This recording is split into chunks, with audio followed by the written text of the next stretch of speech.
Second BA 4th semester ಅವ್ರಿಗೆ ಇರುವಂಥ syllabus ಏನಿದೆ, ಇಂಡಿಯಾ ರಿಸೋರ್ಸಸ್ ಆ್ಯಂಡ್ ಸಸ್ಟೈನಬಿಲಿಟಿ, ಭಾರತದ ಸಂಪನ್ಮೂಲಗಳು ಮತ್ತು ಸುಸ್ಥಿರತೆ ಏನಿದೆ, ಈ ಸಿಲಬಸ್ಸಿಂದ ಬರುವಂತಹ 2 ಮಾರ್ಕ್ಸ್ ಕ್ವಶನ್ಸನ್ನು ನಾನಿಲ್ಲಿ ಹಾಕಿದ್ದೀನಿ. ಅಂದರೆ ಇಡೀ ಸಿಲಬಸ್ಸನ್ನು ಕವರ್ ಮಾಡಿ ನಿಮಗೆ 3 ಯೂನಿಟ್ ಏನಿದೆ ಆ 3 ಯೂನಿಟಲ್ಲಿ ಕೂಡ ಬರಬಹುದಾದಂಥ ಪ್ರಶ್ನೆಗಳನ್ನು ನಾನಿಲ್ಲಿ ಹಾಕಿದ್ದೀನಿ. 2 ಮಾರ್ಕ್ಸ್ ಕ್ವಶನ್ಸ್ ಅಷ್ಟೇ ಈ ವಿಡಿಯೋದಲ್ಲಿ ಹಾಕ್ತಾ ಇರೋದು. ನೆಕ್ಸ್ಟ್ ವಿಡಿಯೋನಲ್ಲಿ ನಾನು 5 ಮಾರ್ಕ್ಸ್ ಮತ್ತು 10 ಮಾರ್ಕ್ಸ್ ಪ್ರಶ್ನೆಗಳು ಏನಿದೆ ಅದನ್ನು ಹಾಕ್ತೀನಿ. ಈಗ ಇಲ್ಲಿ ಯೂನಿಟ್ 1ರಿಂದ 3ನೇ ಯೂನಿಟ್ವರೆಗೂ ಕೂಡ ತುಂಬ ದೀರ್ಘವಾಗಿ ಇರೋದ್ರಿಂದ ಸುಮಾರು ಪ್ರಶ್ನೆಗಳು ಬರೋ ಸಾಧ್ಯತೆ ಇರುತ್ತೆ. ಅದರಲ್ಲಿ ಪ್ರಮುಖವಾಗಿ ನಿಮಗೆ ಯಾವ ಪ್ರಶ್ನೆಗಳನ್ನು ಕೊಡಬಹುದು ಅನ್ನೋದನ್ನು ನಾನಿಲ್ಲಿ ಹಾಕಿರೋವಂಥದ್ದು. ಅದರ ಜೊತೆ ನಾನು ಈ ವಿಡಿಯೋನಲ್ಲಿ ಇನ್ನಷ್ಟು ಪ್ರಶ್ನೆಗಳನ್ನು ಬರಬಹುದು ಅನ್ನೋಂಥ ಪ್ರಶ್ನೆಗಳು ಮತ್ತು ಉತ್ತರಗಳನ್ನು ಹೇಳ್ತಾ ಹೋಗ್ತೀನಿ, ಫಾಲೋ ಮಾಡ್ತಾ ಇರಿ. ಈಗ ಮೊದಲನೇ ಪ್ರಶ್ನೆ, ಭಾರತದ ಅಕ್ಷಾಂಶೀಯ ಮತ್ತು ರೇಖಾಂಶೀಯ ವಿಸ್ತರಣೆ ಅಥವಾ ವಿಸ್ತಾರ ಏನಿದೆ, ಈ ಪ್ರಶ್ನೆ ಬರೋ ಸಾಧ್ಯತೆ ತುಂಬ ಇದೆ. ಭಾರತದ ಅಕ್ಷಾಂಶಿಕ ವಿಸ್ತರಣೆ ಅಂತ ತಗೊಂಡಾಗ 8 ಡಿಗ್ರಿ 4 ನಿಮಿಷ ಉತ್ತರದಿಂದ 37 ಡಿಗ್ರಿ 6 ನಿಮಿಷ ಉತ್ತರ ಅಕ್ಷಾಂಶ. ಹಾಗೆಯೇ ರೇಖಾಂಶೀಯ ವಿಸ್ತರಣೆ ತಗೊಂಡಾಗ 68 ಡಿಗ್ರಿ 7 ನಿಮಿಷ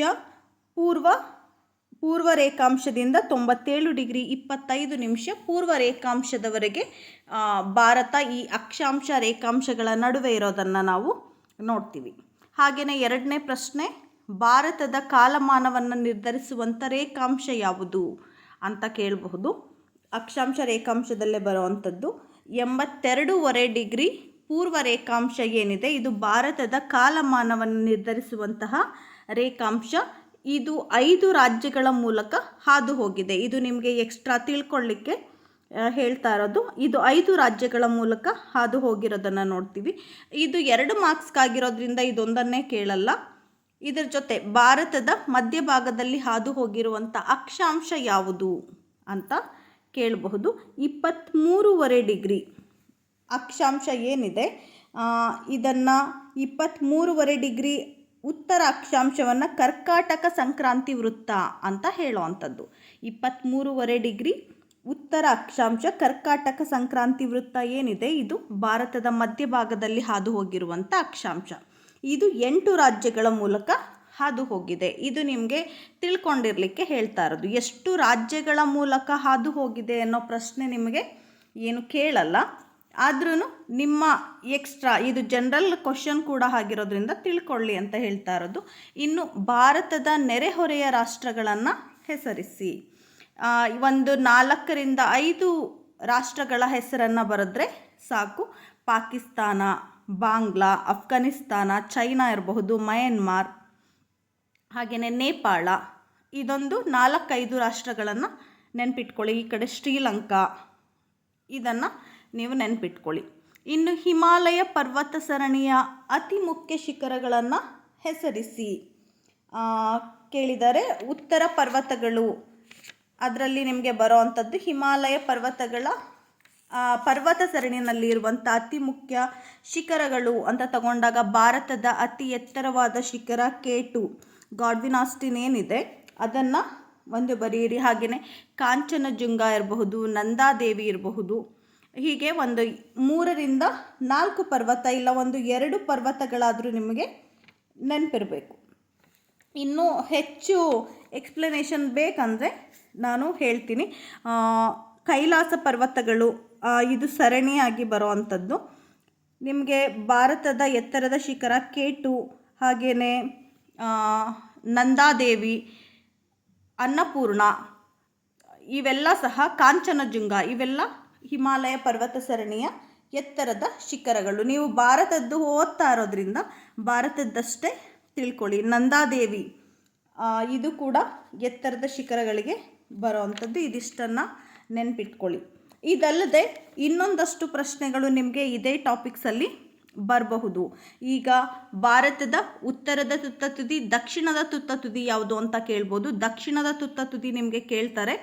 ಇದು ಭಾರತದ ಮೇನ್ ಲ್ಯಾಂಡ್ ಆಫ್ ಇಂಡಿಯಾ ಅಂತ ಹೇಳ್ತೀವಿ. ಭಾರತದ ಪ್ರಧಾನ ಭೂಭಾಗ ಏನಿದೆ ಇದರಲ್ಲಿ ತಗೊಂಡಾಗ ಕನ್ಯಾಕುಮಾರಿ, ಒಟ್ಟಾರೆ ಭಾರತದ ದಕ್ಷಿಣದ ತುತ್ತ ತುದಿ ಅಂತ ತಗೊಂಡಾಗ ಇಂದಿರಾ ಪಾಯಿಂಟ್ ಈ ಪ್ರಶ್ನೆ ಕೇಳ್ಬೋದು. ಮತ್ತು ಇಂದಿರಾ ಪಾಯಿಂಟ್ ಎಲ್ಲಿದೆ ಅಂತ ಕೇಳ್ಬೋದು. ಗ್ರೇಟ್ ನಿಕೋಬಾರ್ ದ್ವೀಪದಲ್ಲಿದೆ. ಇದನ್ನು ಸಹ ನೆನ್ಪಿಟ್ಕೊಳ್ಳಿ. ಈ ಪ್ರಶ್ನೆ ಸಹ ಬರಬಹುದು. ಭಾರತದ ಉತ್ತರದ ಮತ್ತು ದಕ್ಷಿಣದ ತುತ್ತ ತುದಿ ಯಾವುದು ಅಂತ ಕೇಳಬಹುದು. ಇವುಗಳನ್ನು ನೆನ್ಪಿಟ್ಕೊಳ್ಳಿ. ಹಾಗೆಯೇ ಹೆಚ್ಚಾಗಿ ನಿಮಗೆ ಗ್ಲೇಸಿಯರ್ಸ್ ಬಗ್ಗೆ ಕೂಡ ಕೇಳಬಹುದು, ಹಿಮ ನದಿಗಳ ಬಗ್ಗೆ. ಭಾರತದಲ್ಲಿ ಇರುವಂಥ ಹಿಮ ನದಿಗಳು, ಒಂದೆರಡು ಹಿಮ ನದಿಗಳನ್ನು ಹೇಳಿ ಅಂತ ಏನಾದರೂ ಕೇಳಿದ್ರೆ ನೀವು ಸಿಯಾಚಿನ್ ಏನಿದೆ ಇದು ಭಾರತದ ಅತಿ ಉದ್ದವಾದ ಹಿಮ ನದಿ ಅಂತ ಇದನ್ನು ಹೇಳೋ ಅಂಥದ್ದು.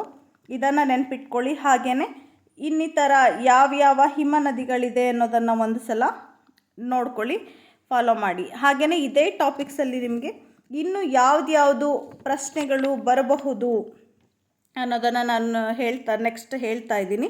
ಅದನ್ನು ಸಹ ಫಾಲೋ ಮಾಡ್ತಾಯಿರಿ. ಇದಲ್ಲದೆ ಭಾರತದ ವಿಸ್ತೀರ್ಣ ಎಷ್ಟು ಅಂತ ಕೂಡ ಕೇಳಿಬಿಡಬಹುದು.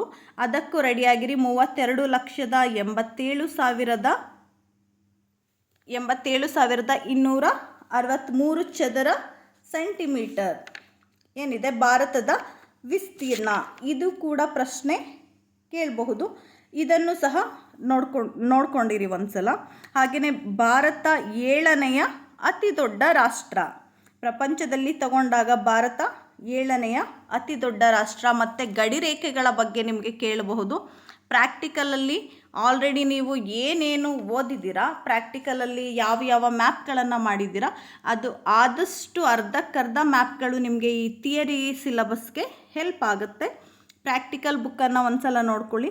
ನಿಮಗೆ ಗಡಿರೇಖೆಗಳ ಬಗ್ಗೆ ಕೇಳಬಹುದು. ಭಾರತ ಮತ್ತು ಪಾಕಿಸ್ತಾನದ ನಡುವೆ ಇರುವಂಥ ಗಡಿರೇಖೆ ರ್ಯಾಡ್ಕ್ಲಿಫ್ ಅನ್ನೋದನ್ನು ನೆನ್ಪಿಟ್ಕೊಂಡಿರಿ. ಭಾರತ ಅಫ್ಘಾನಿಸ್ತಾನದ ನಡುವೆ ಬರುವಂಥದ್ದು ಡ್ಯುರಾಂಡ್ ಗಡಿರೇಖೆ. ಹಾಗೆಯೇ ಭಾರತ ಮತ್ತು ಚೈನಾದ ನಡುವೆ ಮೆಕ್ಮಹೋನ್ ಗಡಿರೇಖೆ ಬರುತ್ತೆ. ಇದನ್ನು ನೆನ್ಪಿಟ್ಕೊಳ್ಳಿ. ಈ ಗಡಿರೇಖೆಗಳ ಬಗ್ಗೆ ಸಹ ಪ್ರಶ್ನೆ ಕೇಳಬಹುದು. ನಾನು ಕೆಲವೊಂದು ಪ್ರಶ್ನೆಗಳನ್ನಷ್ಟೇ ಇಲ್ಲಿ ಬರೆದಿರೋ ಅಂಥದ್ದು. ಇದನ್ನು ಹೊರತುಪಡಿಸಿ ಇತರೆ ಏನಾದರೂ ಕೇಳಿದ್ರೆ ಅನ್ನುವಂಥ ಸಾಧ್ಯತೆಗಳಿರೋಂಥ ಪ್ರಶ್ನೆಗಳು ನಿಮಗೆ ದಕ್ಷಿಣದ ಗಡಿರೇಖೆಗಳು, ಹಾಗೆಯೇ ಈ ಗಡಿರೇಖೆ ಇವೆಲ್ಲ ಸಹ ದಕ್ಷಿಣದ ತುತ್ತ ತುದಿ, ಉತ್ತರದ ತುತ್ತ ತುದಿ, ಹಾಗೆಯೇ ಅದು ಯಾವ ದ್ವೀಪದಲ್ಲಿದೆ, ಮತ್ತು ಭಾರತದ ಪ್ರಮುಖ ದ್ವೀಪಗಳು ಯಾವುವು, ಅಂಡಮಾನ್ ನಿಕೋಬಾರ್ ಮತ್ತು ಲಕ್ಷದ್ವೀಪ, ಇವುಗಳ ಬಗ್ಗೆ ಎಲ್ಲ ಪ್ರಶ್ನೆಗಳು ಎಕ್ಸ್ಟ್ರಾ ಕೇಳಿದ್ರೆ ಈ ರೀತಿಯ ಪ್ರಶ್ನೆಗಳನ್ನು ನಿಮಗೆ ಕೇಳಬಹುದು. ಅದನ್ನು ಹೊರತುಪಡಿಸಿದ್ರೆ ಇದು ಪ್ರಮುಖ ಪ್ರಶ್ನೆ ಅಂತ ಏನು ಇಲ್ಲಿ ಶೋ ಆಗ್ತಾ ಇದೆ, ಇದೇ ಹೆಚ್ಚಾಗಿ ನಿಮಗೆ ಕೇಳುವಂಥ ಪ್ರಶ್ನೆ. ಹಿಮ ನದಿಗಳಲ್ಲಿ ಸಿಯಾಚಿನ್ ನೆನ್ಪಿಟ್ಕೊಳ್ಳಿ. ಹಾಗೆಯೇ ಹಿಸ್ಪಾರ್ ಅನ್ನುವಂಥ ಒಂದು ಹಿಮ ನದಿ ಇದೆ. 2 ಹಿಮ ನದಿ ನೆನ್ಪಿಟ್ಕೊಳ್ಳಿ. ಪ್ರಮುಖವಾದಂಥದ್ದು ಸಿಯಾಚಿನ್ ಹಿಮ ನದಿ. ಇದೊಂದನ್ನು ನೆನ್ಪಿಟ್ಕೊಳ್ಳಿ. ಇನ್ನು ನೆಕ್ಸ್ಟು ಭಾರತದ ಪ್ರಮುಖ ಗಿರಿಧಾಮಗಳನ್ನು ಹೆಸರಿಸಿ ಅಂತ ಕೇಳಿದ್ದಾರೆ. ಅಂದರೆ ಈ ಪ್ರಶ್ನೆ ಕೂಡ ಬರುವಂಥ ಸಾಧ್ಯತೆ ಇರುತ್ತೆ. ಭಾರತದ ಪ್ರಮುಖ ಗಿರಿಧಾಮಗಳು ಶಿಮ್ಲಾ, ಡೆಹ್ರಾಡೂನ್, ನೈನಿತಾಲ್, ಮುಸೋರಿ, ಇವೆಲ್ಲವೂ ಸಹ ಭಾರತದ ಪ್ರಮುಖ ಗಿರಿಧಾಮಗಳು.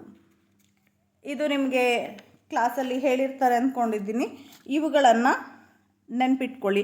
ಶಿಮ್ಲಾ ಇರ್ಬೋದು, ನೈನಿತಾಲ್ ಇರಬಹುದು, ರಾಣಿಖೇಟ್ ಇರಬಹುದು, ಡೆಹ್ರಾಡೂನ್, ಇವೆಲ್ಲವೂ ಸಹ ಭಾರತದ ಪ್ರಮುಖ ಗಿರಿಧಾಮಗಳು. ಇನ್ನು ಬಂಗರ್ ಮತ್ತು ಖದರ್ ಎಂದರೇನು? ಈ ಪ್ರಶ್ನೆ ನಿಮಗೆ ಪರ್ವತಗಳ ನಂತರ ಮೈದಾನ ಪ್ರದೇಶ ಏನು ಓದ್ತೀರಾ, ಈ ಮೈದಾನದಲ್ಲಿ ನಿಮಗೇನಾದರೂ ಪ್ರಶ್ನೆ ಬಂದರೆ ಅದು ಈ ಬಂಗರ್ ಮತ್ತು ಖದರ್ ಬಗ್ಗೆನೇ ಆಗಿರುತ್ತೆ. ಉತ್ತರದ ಪರ್ವತಗಳು ಆದ ನಂತರ ನೀವು ಉತ್ತರದ ಮೈದಾನವನ್ನು ಓದ್ತೀರಾ.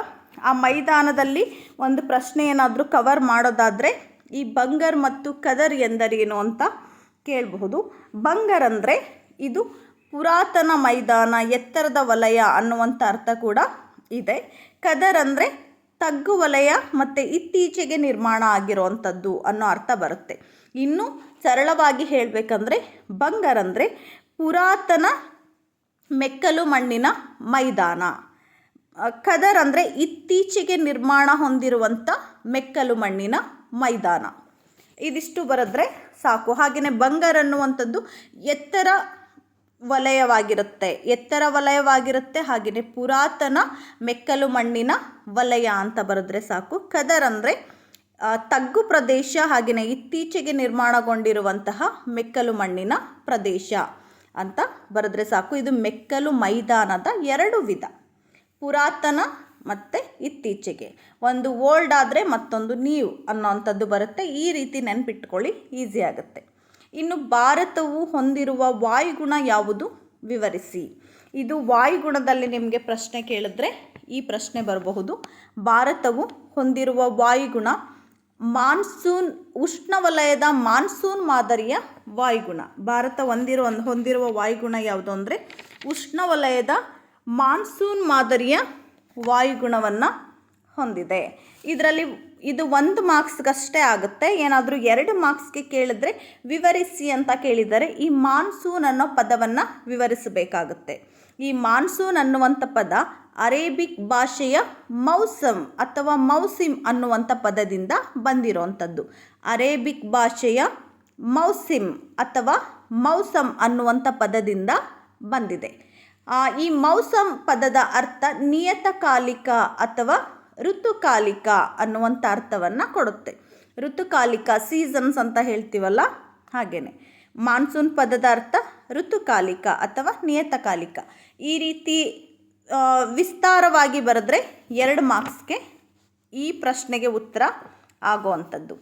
ಇನ್ನು ಸಿಂಧೂ ನದಿಯ ಉಪನದಿಗಳನ್ನು ಹೆಸರಿಸಿ. ನದಿ ವ್ಯವಸ್ಥೆಯಲ್ಲಿ ಒಂದು ಪ್ರಶ್ನೆ ಕೇಳ್ತಾರೆ. ನಾನಿಲ್ಲಿ ಸಿಂಧೂ ನದಿ ಪ್ರಮುಖವಾಗಿರೋದ್ರಿಂದ ಅದನ್ನು ಮಾತ್ರ ಹಾಕಿದ್ದೀನಿ. ಸಿಂಧೂ ನದಿಯ ಉಪನದಿಗಳು 5 ಪ್ರಮುಖ ಉಪನದಿಗಳು ಸಿಂಧೂ ನದಿಗೆ ಇದೆ ಅನ್ನೋದು ನಿಮಗೆ ಗೊತ್ತಿದೆ. ಅದರಲ್ಲಿ ಸಿಂಧೂ ನದಿಯ ಉಪನದಿ ಅಂತ ತಗೊಂಡಾಗ ಪ್ರಮುಖವಾಗಿ ಸಟ್ಲೇಜ್ ನದಿ ಇರುವಂಥದ್ದನ್ನು ನೋಡಿದ್ದೀರಾ. ಹಾಗೆಯೇ ಇನ್ನು ಯಾವ ನದಿ ಅನ್ನೋದು ನೀವು ಓದಿದ್ದೀರಾ ಅನಿಸುತ್ತೆ. ನೆನಪಿದ್ರೆ ಕಮೆಂಟ್ ಮಾಡಿ. ಇದು ನಾನು ಹೇಳೋದಿಲ್ಲ, ಯಾಕಂದರೆ ಕೆಲವೊಂದು ನೀವೇ ಕಲ್ತಿರಬೇಕು. ಇಲ್ಲ ಅಂದರೆ ಓಕೆ, ಈ ಪ್ರಶ್ನೆಗೆ ನಾನು ಉತ್ತರ ಹೇಳಿರ್ತೀನಿ. ಸಿಂಧೂ ನದಿಯ ಉಪನದಿ ಎಂದಾಗ ಪ್ರಮುಖ ಉಪನದಿ ಸಟ್ಲೇಜ್. ಅದಾದ ನಂತರ ರಾವಿ, ಬಿಯಾಸ್, ಚೀನಾಬ್ ಮತ್ತು ಜೀಲಂ, ಚೀನಾಬ್, ರಾವಿ, ಬಿಯಾಸ್ ಮತ್ತು ಸಟ್ಲೇಜ್ ಈ 5 ಪ್ರಮುಖ ಉಪನದಿಗಳು. ಇದರಲ್ಲಿ ಒಂದು 4 ಆದರೂ ನೀವು ಬರೀಬೇಕಾಗತ್ತೆ.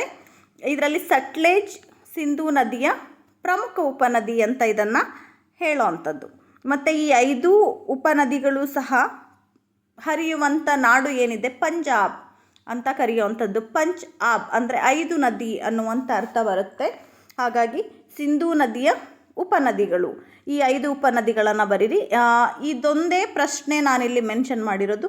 ಇದರ ಬದಲಿಗೆ ನಿಮಗೆ ಗಂಗಾ ನದಿಯ ಉಪನದಿಗಳನ್ನು ಹೆಸರಿಸಿ ಅಂತ ಕೂಡ ಕೇಳಬಹುದು. ಗಂಗಾ ನದಿಯ ಉಪನದಿಗಳನ್ನು ಹೆಸರಿಸಿ ಅಂತ. ಗಂಗಾ ನದಿಯ ಉಪನದಿಗಳು ಯಾವುದು ಅನ್ನೋದನ್ನು ನೀವೇ ಕಮೆಂಟ್ ಮಾಡಿ.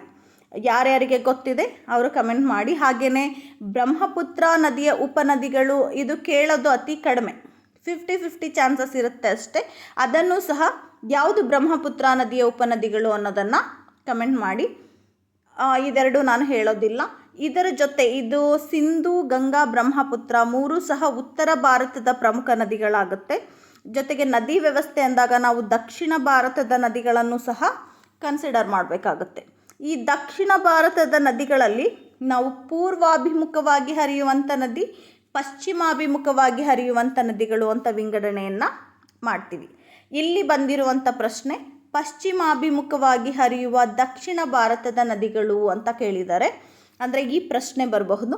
ಇದನ್ನು ಕೇಳಿದಾಗ ನರ್ಮದಾ, ತಪತಿ, ಹಾಗೆಯೇ ನಮ್ಮ ಕರ್ನಾಟಕದಲ್ಲೇ ಶರಾವತಿ, ನೇತ್ರಾವತಿ, ಕಾಳಿ, ನಮ್ಮ ಕರ್ನಾಟಕದಲ್ಲೇ ಪಶ್ಚಿಮಾಭಿಮುಖವಾಗಿ ಹರಿಯುವಂಥ ನದಿಗಳು ಇದೆ. ನರ್ಮದಾ ಪ್ರಮುಖ ನದಿ. ನರ್ಮದಾ, ತಪತಿ ಇವೆರಡು ಪ್ರಮುಖ ನದಿಗಳಾಗಿರೋದ್ರಿಂದ ಅದೆರಡು ನದಿಗಳ ಹೆಸರನ್ನು ಬರೆಯಿರಿ. ಮತ್ತು ಕರ್ನಾಟಕದಲ್ಲಿ ಶರಾವತಿ, ನೇತ್ರಾವತಿ, ಕಾಳಿ, ಬೇಡ್ತಿ ಈ ಹೆಸರುಗಳಲ್ಲಿ ಯಾವುದಾದ್ರೂ ಒಂದು 4 ನದಿಗಳನ್ನು ನೆನಪಿಟ್ಕೊಳ್ಳಿ. ಇದರ ಜೊತೆ ಪೂರ್ವಾಭಿಮುಖವಾಗಿ ಹರಿಯುವಂಥ ದಕ್ಷಿಣ ಭಾರತದ ನದಿಗಳು.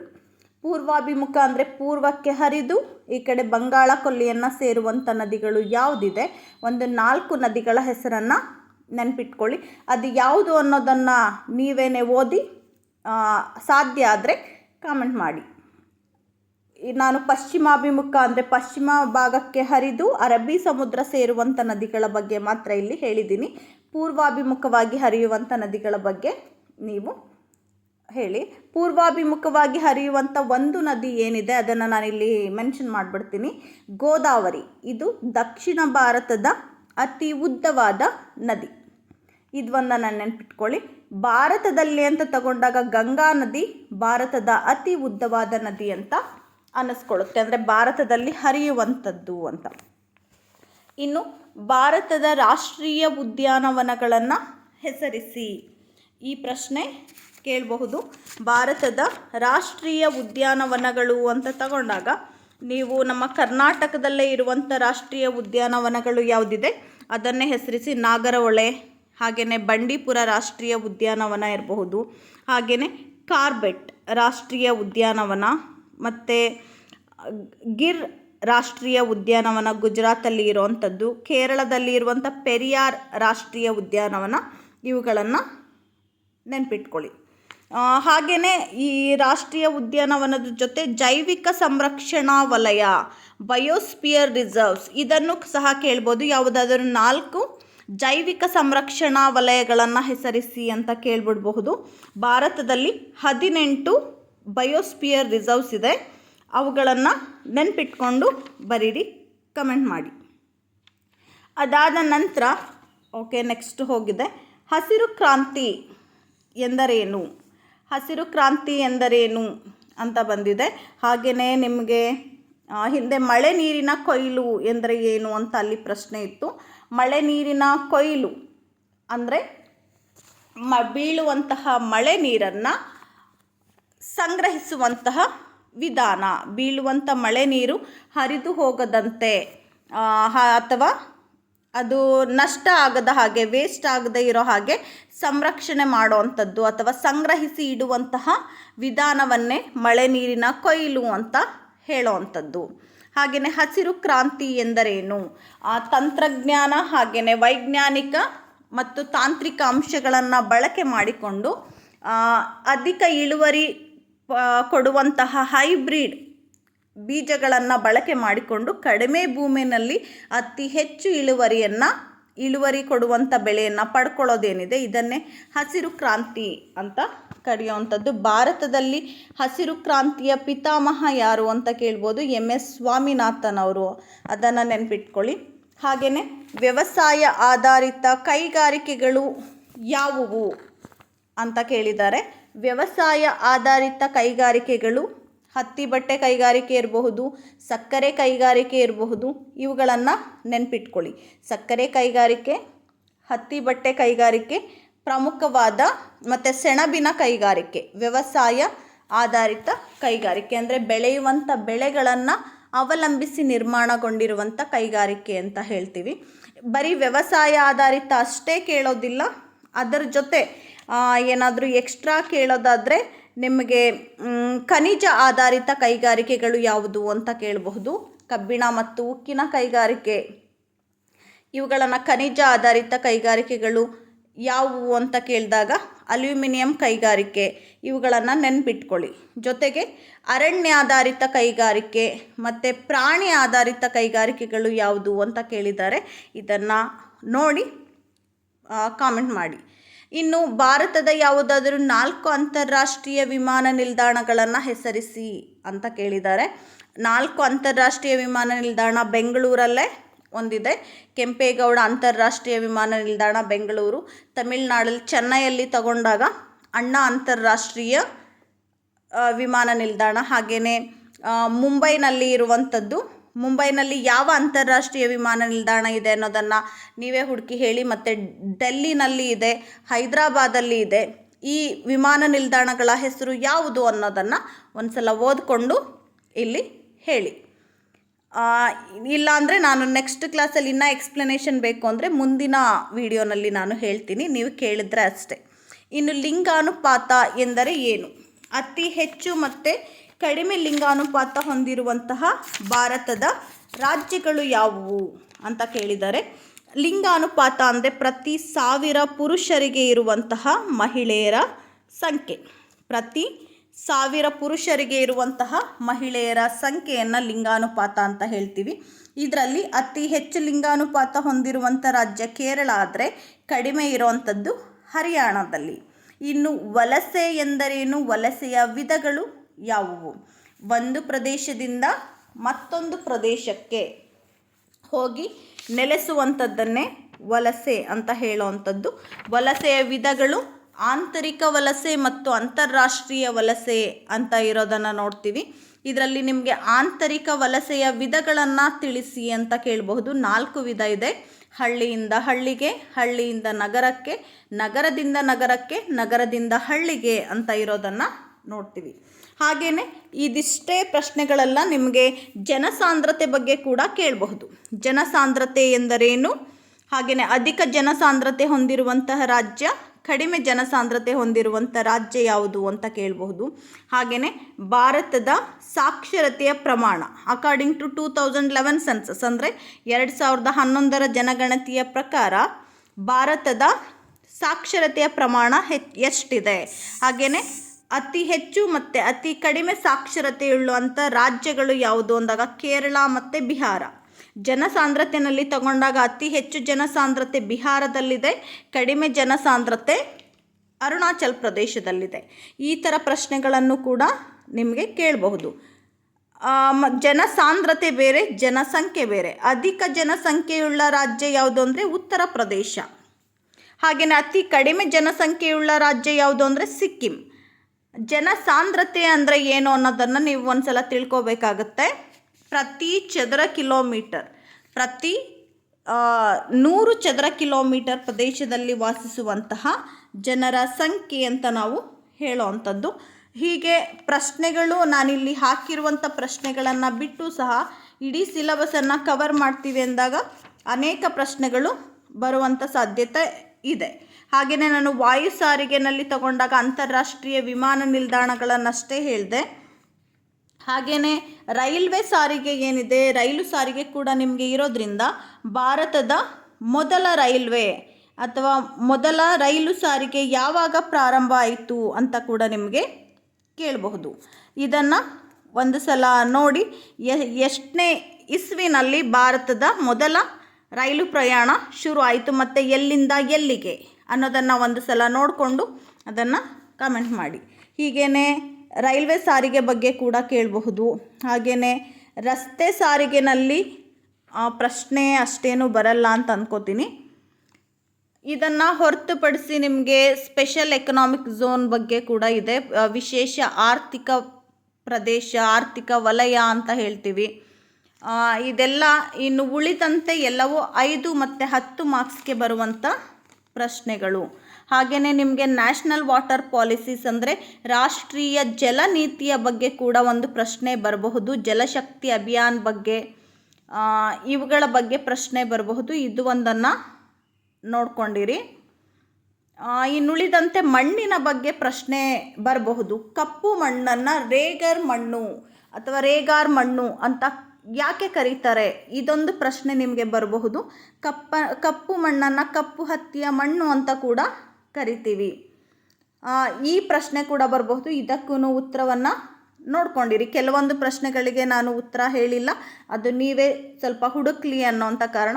ಇದಿಷ್ಟು ನೀವು ರೆಡಿ ಆದರೆ ಕಂಪ್ಲೀಟ್ 2 ಮಾರ್ಕ್ಸ್ ಕ್ವಶನ್ಸ್ ಏನಿದೆ ನಿಮ್ಮ ಇಡೀ ಸಿಲೆಬಸಲ್ಲಿ 2 ಮಾರ್ಕ್ಸ್ ಕ್ವಶನ್ಸ್ ಎಲ್ಲ ಕವರ್ ಆದ ಹಾಗೆ. ಇನ್ನು ನೆಕ್ಸ್ಟ್ ವಿಡಿಯೋನಲ್ಲಿ ನಾನು 5 ಮಾರ್ಕ್ಸ್ ಮತ್ತು 10 ಮಾರ್ಕ್ಸ್ ಕ್ವಶನ್ಗಳು ಯಾವುದು ಬರಬಹುದು ಅನ್ನೋದನ್ನು ಹಾಕ್ತೀನಿ. ಅದಕ್ಕೂ ಸಹ ಪ್ರತಿಯೊಂದಕ್ಕೂ ಒಂದು ಸ್ವಲ್ಪ ಒಂದು 2 ನಿಮಿಷ ಎಕ್ಸ್ಪ್ಲನೇಷನ್ ಬೇಕು ಅನ್ನೋದಾದರೆ ಕೇಳಿರಿ, ಅದಕ್ಕೂ ಸಹ ನಾನು ಎಕ್ಸ್ಪ್ಲೇನ್ ಮಾಡಿ ಹಾಕ್ತೀನಿ. ಇಲ್ಲ ಪ್ರಶ್ನೆಗಳಷ್ಟೇ ಸಾಕು ಅನ್ನೋದಾದರೆ ನಾನು ನೆಕ್ಸ್ಟ್ ವಿಡಿಯೋನಲ್ಲಿ 5 ಮಾರ್ಕ್ಸ್ ಮತ್ತು 10 ಮಾರ್ಕ್ಸ್ ಕ್ವಶನ್ಸ್ ಏನು ಬರುತ್ತೆ ನಿಮ್ಮ ಸಿಲೆಬಸ್ಸಲ್ಲಿ ಅದಷ್ಟನ್ನು ನಾನು ಕವರ್ ಆಗೋ ಹಾಗೆ ಪ್ರಶ್ನೆಗಳನ್ನು ನೆಕ್ಸ್ಟ್ ವಿಡಿಯೋನಲ್ಲಿ ಹಾಕ್ತೀನಿ. ಫಾಲೋ ಮಾಡ್ತಾ ಇರಿ. ನಿಮಗೆ ಸಿಲಬಸ್ ಜಾಸ್ತಿ ಇರೋದ್ರಿಂದ, ಯೂನಿಟ್ಗಳು ಜಾಸ್ತಿ ಇರೋದ್ರಿಂದ ಆಲ್ಮೋಸ್ಟ್ ಎಲ್ಲ ಟಾಪಿಕ್ಗಳನ್ನು ಕವರ್ ಮಾಡೋ ಹಾಗೆ ಪ್ರಶ್ನೆಗಳು ಬರುತ್ತೆ. ಹಾಗಾಗಿ ಪ್ರತಿಯೊಂದು ಟಾಪಿಕಲ್ಲೂ ಕೂಡ ನಾನು ಹುಡುಕಿ ಆಯ್ಕೆ ಮಾಡಿ ಪ್ರಶ್ನೆಗಳನ್ನು ಇಲ್ಲಿ ಹಾಕ್ತಾ ಇರೋದು. ಅದರ ಜೊತೆ ಯಾವ್ದು ಬಿಟ್ಟಿದೆ ಅದು ಕೂಡ ಹಾಕಿದ್ದೀನಿ. ಒಂದು ಸಲ ನೋಡ್ಕೊಳ್ಳಿ ಮತ್ತು ಕಾಮೆಂಟ್ ಮಾಡಿ.